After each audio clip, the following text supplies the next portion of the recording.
Contohnya, mungkin kalian bekerja di perusahaan A yang ada di Bekasi, di Indonesia.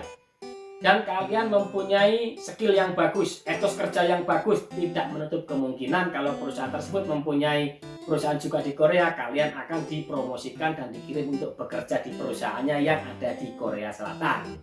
Nah, itu adalah cara kalian bisa untuk mendapatkan dan meraih mimpi kalian bekerja di Korea. Halo, assalamualaikum, selamat siang teman-teman. Untuk kesempatan kali ini saya akan berbagi video yaitu 4 cara kalian bisa bekerja di Korea Selatan. Apa saja itu? Baik, langsung saja. Untuk yang pertama yaitu dengan cara yang sangat familiar, yaitu dengan cara G2G atau government to government. G2G ini diperuntukkan untuk pekerja non-skill atau general working yang difasilitasi oleh pemerintah, yang dilaksanakan oleh BP2MI, yang dengan cara tes IPS topik. Oke, bagaimana caranya kalian bisa mengikuti program G2G? Yang pertama, syaratnya kalian harus berumurkan minimal 18 tahun dan maksimal 39 tahun. Yang kedua, kalian harus menguasai bahasa Korea, baik itu tulisan ataupun lesan. Dengan cara kalian bisa, yang pertama, jalur mengikut LPK, atau kalian bisa mendaftarkan diri kalian ke LPK terdekat di mana kalian tinggal. Yang kedua, dengan jalur mandiri.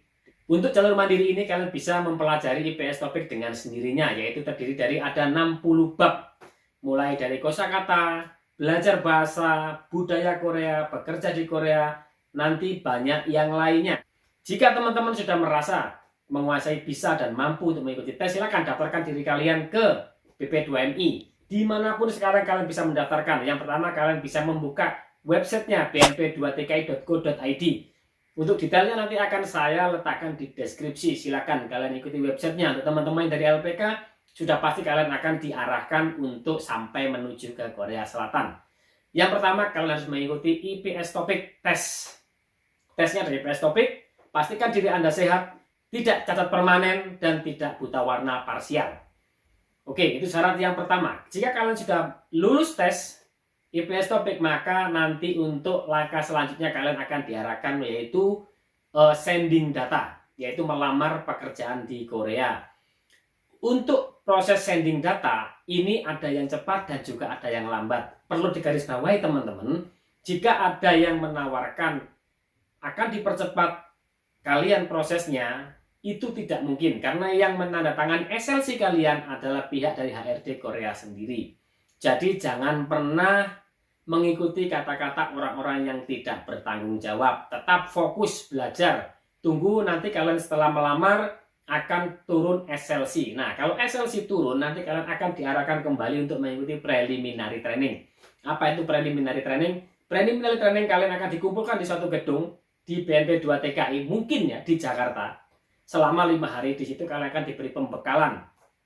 Bagaimana cara kerja di Korea, bagaimana budaya Korea, serta akan melengkapi semua dokumen kalian, kepengurusan visa, pembayaran tiket, dan lain sebagainya. Lepas dari preliminary training, langkah selanjutnya kalian tinggal menunggu penerbangan ke Korea. Nah, untuk menunggu penerbangan ke Korea ini sudah 90% langkah kalian berhasil. Selama menunggu penerbangan ke Korea, saya harap jaga kesehatan, jaga mental, tetap belajar. Karena setelah terbang kalian sampai di Korea, tidak langsung akan dipekerjakan, tapi kembali dikumpulkan di gedung kebis untuk pembekalan ulang. Dikenalkan cara kerja di Korea, jam kerja di Korea, budaya Korea, makanan Korea, dan lain sebagainya. Serta kalian akan medical ulang. Tentunya kalian harus tetap fit, jaga kesehatan. Jangan sampai kalian sudah melakukan langkah sepanjang ini, sudah sampai di Korea, kalian unfit. Itu kerugian ada di kalian sendiri. Jadi tetap jaga kesehatan, tetap belajar, tetap fokus, kuatkan niat. Setelah kalian dikumpulkan di gedung kebis selama 3 hari, kalian lolos medical, nanti kalian akan dijemput pihak dari perusahaan di mana kalian diterima untuk bekerja. Nah, tetap semangat, selamat saya ucapkan yang sudah keterima di Korea Selatan, dan tetap semangat yang masih proses.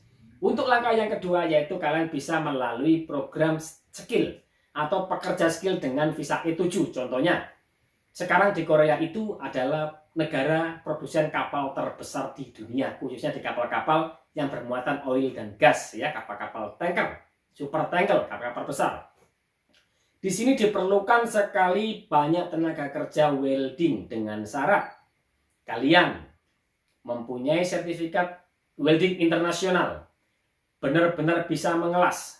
Ini syarat yang lain dipermudah, yang penting sertifikat dan benar-benar bisa mengelas karena akan didatangkan orang Korea untuk tes. Kalian akan dites secara langsung bagaimana cara kalian bisa mengelas. Kalian kelasnya bagus, sudah pasti akan diterima dan ditunjukkan dengan sertifikat yang berstandar internasional. Di mana kalian bisa mendaftar? Oke, kalian bisa cek di perusahaan-perusahaan pengiriman tenaga kerja Indonesia. Silakan daftarkan diri kalian ke agen yang menerima tenaga kerja untuk welding di Korea Selatan. Kalian bisa cari agen di Indonesia, banyak sekali. Dan pastikan agen tersebut itu terdaftar ya teman-teman. Caranya bagaimana ngecek agen itu resmi dan terdaftar? Kalian bisa buka aplikasi yang namanya Jendela PMI. Di situ kalian cek nanti nama perusahaannya terdaftar, tempatnya juga terdaftar, pemiliknya juga terdaftar. Karena banyak sekali oknum-oknum perusahaan yang sudah tutup atau punya izinnya sudah dicabut, tetap mereka melakukan operasi untuk rekrutmen. Dan di situ kalian akan tertipu. Maka yang teliti teman-teman. Oke, sekarang untuk yang ketiga yaitu dengan jalur visa D4. Apa itu visa D4? Visa D4 adalah visa untuk kursus, untuk belajar, ataupun penelitian dan lain sebagainya. Bagaimana caranya kalian bisa mendapatkan visa D4? Kalian yang pertama carilah lembaga kursus di Korea secara online, tapi pastikan lembaga tersebut sudah di bawah naungan university.